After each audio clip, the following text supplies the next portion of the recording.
नेपालमा एउटा यस्तो पवित्र भूमि छ जहाँ विश्वलाई शान्तिको सन्देश दिने गौतम बुद्धको जन्म भएको थियो। यो हो पवित्र लुम्बिनी। लुम्बिनी विश्वकै प्रसिद्ध बौद्ध तीर्थस्थल हो र यो नेपालकै गौरव मानिन्छ।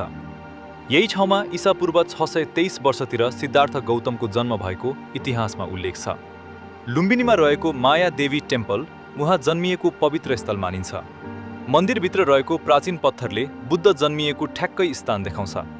यहाँ रहेको अशोक स्तम्भ पनि सम्राट अशोकले बनाएको ऐतिहासिक प्रमाण हो।